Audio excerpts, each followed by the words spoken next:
Goal setting is good to do, but let's be honest, most people, they put the numbers down, they write them down, they put them in a program, and then they don't look at them again. Because the problem with a lot of business plans is you get the numbers, but you don't understand how to actually get to those numbers. So what a master marketing plan is, it's the idea of you go with all of your lead sources and you determine the work that you need to do for them.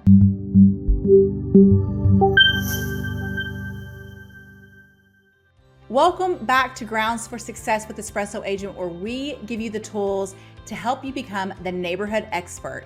Today, I have one of my dear friends and Tom Ferry coaches, Emily Terrell, is in the house. Emily, tell us a little bit about yourself and let's jump into it.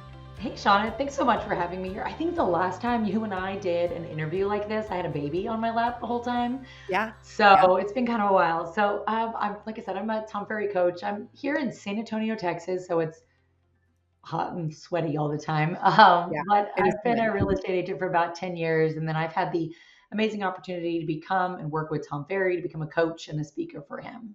So I am a mom, still a mom. I have two of them now. But other than that, I'm just out here living life and enjoying it. Yeah. Well, watching your transformation from being a solo agent and then going into being a coach, it's been pretty amazing.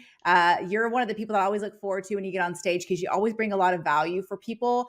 I think you specifically bring a lot of value to agents who are newer in the business or maybe haven't had a lot of transactions. And I think that that's really important because you and I both know there's tons of people that have their license. I think the stats came out and it was over 1 million licensed agents haven't transacted in the last 12 months, which is very scary to think about. So you being a coach and with 2025 right around the corner, I would love to hear what you think people should be planning and goal setting for in their business so that they get more business in 2025. Yeah. And I love it because goal setting is a little bit of it's good to do, but let's be honest, most people, they put the numbers down, they write them down, they put them in a program, and then they don't look at them again. Yep. Because the problem with a lot of business plans is you get the numbers, but you don't understand how to actually get to those numbers. And that's super important, right? Yes. So I know almost that, more important than having the plan. I mean, if you don't have a plan, it's just a goal. That's all it is. It is, right? And so one thing that I love to, there's two things that I really love to do. One of them is pretty specific within the Tom Ferry organization because we have some tools and calculators that help you figure out how many calls you need to have. But if you don't have access to that, the other thing that I really recommend is to create what I like to call a master marketing plan. And what's really cool about that is if you're a single agent, it's amazing. But as you're starting to grow and add an assistant, and a master marketing plan is super helpful. And so what a master marketing plan is, right? It's the idea of you go with all of your lead sources and you determine the work that you need to do for them. So for example, right, most agents, I think it's 94% of agents say that their number one lead source is sphere of influence, right? Now, sphere of influence, past clients, it'll be the same thing, right? But 94% of agents say that's their number one lead source. So what are the things you're going to do for past clients, right? You're probably going to do a newsletter. At least you should anyways. You should probably do some pop buys. You should probably do events, right? You should do, so let's just talk about those three things, right? Those are three things that you should start with. Well, three things I do, by the way. Perfect. I love it, right? Good old Jenny Hensley giving us the pop buy ideas. Yes. But the way you create a master marketing calendar, you start with newsletters, right? So you go to your newsletter and you actually put it on your calendar. And I know it seems so simple, right? You're of course I'm going to put it on my calendar, but believe it or not, most agents don't. Right? So for example, you're going to do it on the 15th of every month. Okay, great. So it goes on your master marketing calendar the 15th of every month. And then you look at, okay, what are the elements that I'm going to do? All right, I'm going to do a market update video is one of the elements that I'm going to put every single time in my newsletter. Okay. So then you go into your calendar and you're all right, I'm going to put it together on the 12th. So I'm going to put that task down. I need to have my marketing update video completed and edited by the 11th. Great. That means I need to send it to my editor on the 6th. Okay, great. Then that means that I need to probably film it on the 3rd. Okay, great. So I need to pull the numbers on the 2nd. Perfect, right? So you just work backwards to fill in the work you need to do. Reverse engineer, which I love. Just reverse it, right? Yeah. And so once you have that whole calendar set up for all your newsletters, you put it into Google, right? It doesn't have to be fancy. It can just be in Google, in a Google Calendar, right? Now, I would get fancy and I would color code it, newsletters maybe being all yellow, just to make it because you're a little extra. It's fine. Yeah. Then what we do is we go to our pop buys, right? So we've got newsletters there. Then we build a pop by calendar. And we just Mm-hmm. put it right in there. And then we add in our next calendar, which is going to be events. And let's say you're running a farm and you're sending out mailers. Great, you put that on there. And then you're also e-farming because you shouldn't do mailers unless you're e-farming as well, right? So we put all of these different You're just calendars. layering it. Yeah, you're just layering it in. The problem is most people don't stop to put it together. Yep. The overwhelming thing can be is everyone goes, I got to put a calendar together for 12 months. Yeah. You don't really It's need, overwhelming. yeah. You don't Like, even, where do I start? Yeah. yeah. Where do I start? What do I Yeah. do? And then do you think we could also put our social media calendar on that same calendar? Oh, for sure. Yeah. Yeah. Yeah. Because now we sit down and I say we, could be your assistant, right? Yeah. Sits down and they're like, okay, this is what we need to do for the month. This is what we need to do for this coming week. This is what we need to do today. And there's not a guess, right? I know I Yeah. personally went through several assistants, and I'm sure you have too, right? I finally got the ones that work, but yes. Nice. Perfect. That's perfect, right? Yeah. But everybody does go through the ones that don't. Yeah. Have you ever thought about why they don't work? I think a lot of it's because you don't have the tools to make them successful Yeah. or processes and systems around what you need to do. And that's exactly it, right? Yeah. What would be great, right, is if we had like some kind of jack or a port like directly to them. Because all we know when we hire an assistant for the first time is that we're busy and we need help. Yeah. But we don't know how to tell them what we need. Correct. So we hire someone thinking they're going to come in and like magically make it better. Yeah. And they don't. They don't know what to do if you can't articulate it to them. It's like, why can't you just read my mind? I know, yeah. So then what do? Like it always happens this way, right? You're like, okay, well, I need to do this work here. You just do this busy work. Yeah. And then after they do that busy work for a while, you're like, why am I paying you to do this busy work? I don't need that busy work done. So then you fire them. And then in your mind, you're like, assistants didn't work don't out. work. Yeah. Yeah. They do. So, but imagine if you had your entire marketing calendar and you hired this person and you sat them down and you said, look, making sure that all of this gets done is your job. Start here. So it's interesting you say that because she was talking about pop buys as well. And I did them before and I was that person that said pop buys don't work. But then she has a coaching client, Jenna Hensley, who got on stage and was talking. Jenny Hensley. Jenny Hensley. There's a Jenna Hensley. So Jenny Hensley, she got on stage and she was talking about how she's being successful with pop buys because of the way she does it. So here's the thing is you will be successful in anything you do if you do it correctly and you do it consistently. Like that's the words, right? And so anyway, she was up there and she was talking about what she did and how her process was and how she created these calendars to, show where she's shopping for the stuff. You have to order the things. You have to put them together. You have to drop them off. You have to come up with a plan. So guess what I did? I was like, you know what? She says she's getting a lot of business from this. Like, I'm going to try this because I did it before. And I didn't do it right.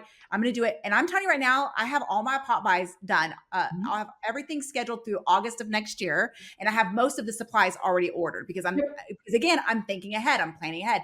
Yep. So same thing with like marketing and stuff. Like I actually do a lot of stuff on social media, but I actually don't have a calendar for it. And now I'm thinking like, I think I'm going to do that now too. Yeah. Well, and think about it this way. So you start where you would start is you're doing pop buys. Do you have the corresponding social media content scheduled in there? I do not. Yeah. So like even this simple. I don't. I have it on there where I have it where where I'm posting on social media about what I'm doing, documenting what I'm showing me, putting together the pop buys, but I don't have it in my calendar about the marketing pieces. Yeah. So it's as simple as that, right? It's like filming what you do. Because what do people want to know on social media? They want to know that you're doing work. They want to know what you do all day, pretty much. Yeah. I mean, granted, don't get me wrong. Sometimes every great once in a while, a just sold post will actually work and get us business, but not really. Yeah. Right. Agreed. But what does give you what gets you business, right? I know as a coach, the most successful posts I have are me doing my makeup and just talking about real estate. Yep. Right. Those are my most successful posts because it's something that people can relate to it. Yeah. Oh yeah.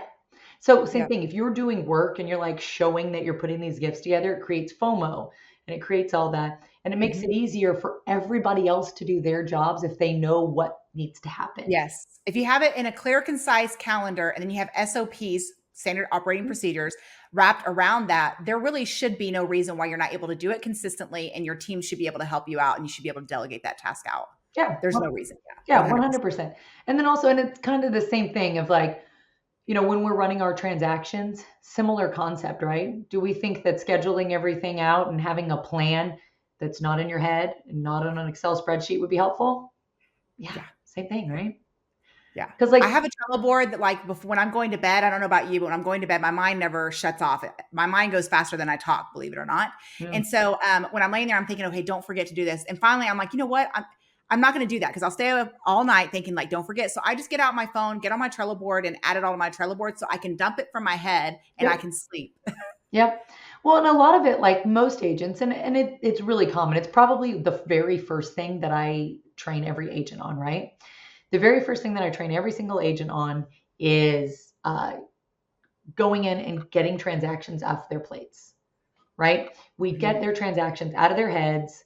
We take them off of Excel and we put them into a program. Like one of my favorite programs is a program called Next, NEKST. And all it is it's literally just a transaction management software. Okay. So that you go in, you create a template and you're like, hey, every single one of these things needs to happen. Great. So you start a transaction and it applies that list and it tells you on each day what you need to do for every transaction. And Love so it. Yeah. my clients create lists. They start pre-listing appointment. So before you ever go to a listing appointment, boom, you've got that list. Then we go on to pre-listing. So from the time that you get paperwork signed to the time you go listed, go live, you got a list. Then while it's listed, then seller contract to close. There's no guesswork and everything's consistent. And here's what's the big part. What's the important thing about it is that it's not me having to tell an assistant to do those tasks. Right. Their job, because remember, we're creating this job, is to sit down. And that's the first thing. So like I still have a team. I don't need to touch the transactions in any way because they're handled by the team. Yep. And I know they're going to be handled the way I want them handled. Correct. Because we're creating that. And oftentimes people always say, I want a system. Systems don't have to be complicated.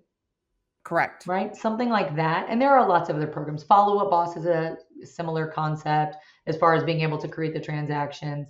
Yep. I know that like even, here with an espresso agent, you can create systems for lead processes and follow up and all of that type of content, right? It's a whole all-in-one system, which is what I love about it. Yeah. Right. It's definitely like there are other ways to do it, but the big part about it is like anytime you have a process, like even with transactions, going in and creating that system, not on an Excel spreadsheet and not in your head. Yep. So that's, my mom was the queen of this. She thought that she could never be replaced in her job ever because she knew everything. I mean, she knew part numbers for generators at job sites and when it was crazy. The problem is that when she got sick and she couldn't work, they freaked out because she had so much in her head. And believe it or not, though, she was really upset because they never called her, which I had to explain to her they weren't allowed to. But besides that, they just replaced her. Yeah. They had somebody replacing her almost immediately. Yeah. Because at the end of the day, like the job has to get done. The job has to get done. Yeah. So it would have made it an easier transition though if it wasn't here. So I think one of the biggest things that people have a problem with is knowing what they should and should not delegate out. So I don't know about you, but this is what I always tell people. And I'd love to hear what you say. But my advice for that is because I was one of those people. Like I was like, oh, I can do it all. I can do it faster. I can do it better. But you can't do all things. And I was like, how am I going to scale my business to 100 plus transactions? Which, by the way, if you have correct systems and processes in place and a correct team, you should be able to do this. It should not be any more effort for you to do 100 transactions than it is to do 10 transactions. That's literally the reality of it. But what I did was, so one of the things I do with my goal setting every year is I sit down and go, okay, I want to make X amount of money.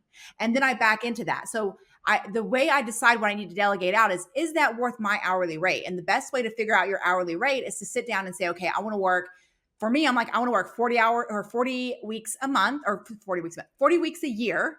And then I want to make X amount of dollars. So how much is my hourly rate? And I only want to work 30 hours a week. So my hourly rate's pretty high. My hourly rate's like 900 and something an hour. Mm-hmm. So here's what I decide when I'm sitting down to decide what I'm going to do versus delegate out. I'm like, is this a $900 an hour job? And if it's not, then I'm delegating it out. Yeah. So what is your advice for people who have a hard time figuring out what to delegate out on their business? Well, and in reality, everything can be delegated. right? Within my personal business, everything is delegated. I don't go on listing appointments anymore. I went on one like 2 weeks ago, and that's Mhm. because it was literally like next door, and I walked next door. And that's only because I was like, oh, I don't have anything to do right at that moment, and I Yeah. walked next door. It's because I wanted to. But other than that, I don't go on listing appointments. I don't go on buyer appointments. Every single thing can be delegated. And Mhm. it and for those of you who are going to Elite Retreat within Tom Ferry, there's going to be a speaker there named Rory Vaden, right? He's amazing. I just got to hear him at another event through Tom Ferry, and one thing that he said is the biggest fallback that people have when they are actually training someone to start to delegate these tasks is they don't train them long enough, right? So we should look at the 30 times rule. Which what does that mean? That means that if a task takes me 5 minutes, right? Every day it takes me 5 minutes. Mhm. I need to train them on that task for 150 minutes. Oh my goodness. Most I people, if a task never knew takes that. 5 minutes, they're going to train them for 10 minutes Yeah. and call it a day. But And you move need to on. train them 30 times that. And is it training like, okay, I'm Interesting. going to show you, great. I'm going to show you a couple times. Okay, great. Now I want you to do it. And I'm going to watch you a couple times. Okay, great. Like here it's recorded. Now I want you to write out an SOP. Yeah. Now go back to them and say, okay, now that you've had it for a little while and I've trained you, how would you make it better? Because when you're Yeah. asking your assistant, then it shows that they have a clear understanding of what they're Yes. doing, right? Yes.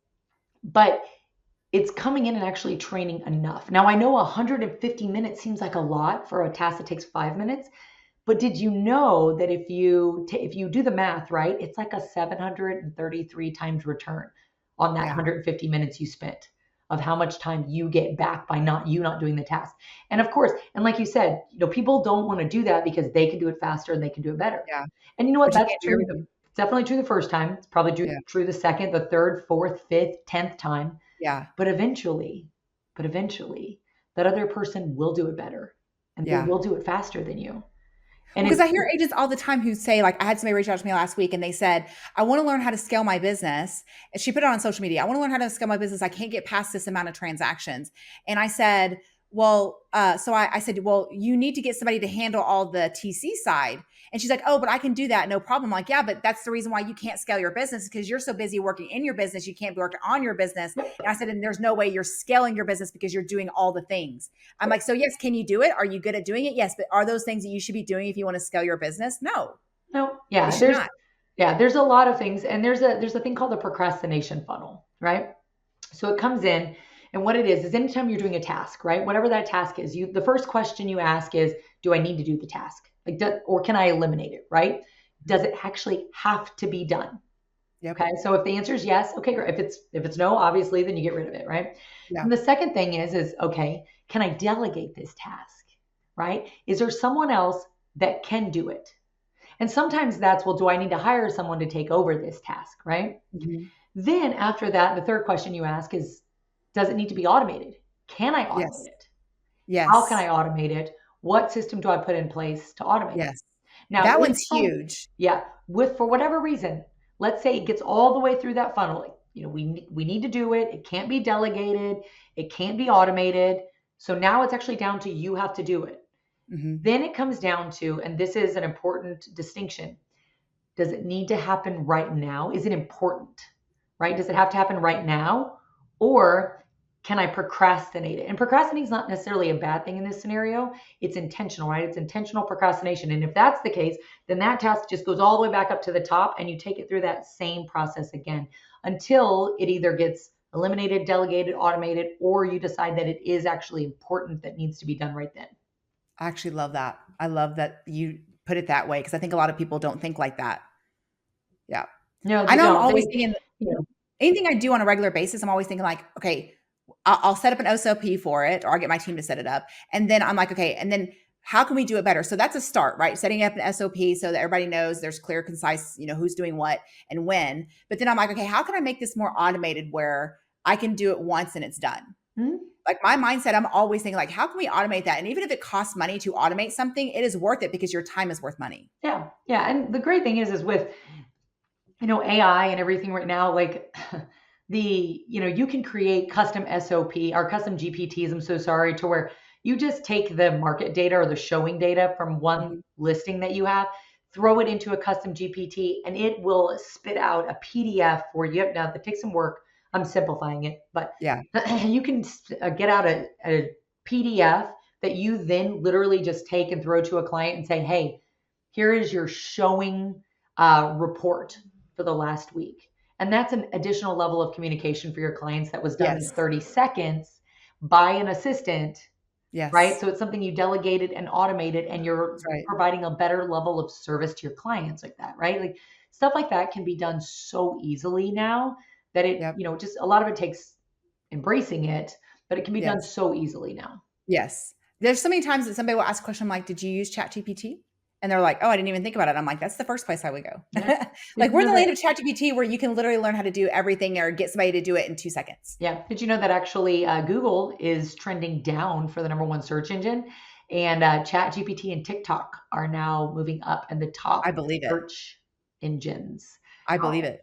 I 100% believe that. Yeah. So But whenever you're doing your business planning, I Mhm. think it's also kind of important. I just want to talk about this real quick before we have to get off, but is people when they're picking out their lead sources that they're going to choose to work with, a lot of times what people think is they need more and more lead sources. But I was that person. So I've done a lot of things through mistakes. I learned a lot of my lessons through mistakes and a lot of money and time. And so it's nice to be able to give this information so other people don't make the same mistake. But when I met with my coach, who my coach is now, who's Chris Fox with Tom Ferry, he said, how many lead sources do you have? And I was like, oh, I have 13. And he was like, And he starts looking at it and he's like, no, you have like 4. He's like, you have 4 really good lead sources that you get consistent business from. And he said, so we're going to focus on those 4 and go double down on those 4. He's like, and we're going to get rid of all the other ones. Why? Because if you're spreading out your time over all these different lead sources, you're not really honing in or mastering any of them. And you're not really getting what you could out of it. And probably what you were doing, and this is super common, right? And it's what he helped you do. Instead of putting more money into the things that actually work, right? Like those 4 that were working, you probably weren't putting a ton of money into them because you were like, oh, they're working, Yeah. right? Yeah. What you were doing though is you were taking lead sources that don't work, Mm-hmm. and you were probably putting a lot of money and a lot of Yes. effort and a lot of time into those to try to get them to work, Yes. right? Yes. Yes. Almost every real estate agent does that, Yes. right? And it's really important to understand, okay, like, if a lead source is, low cost, like expireds, right? I've run expireds for years.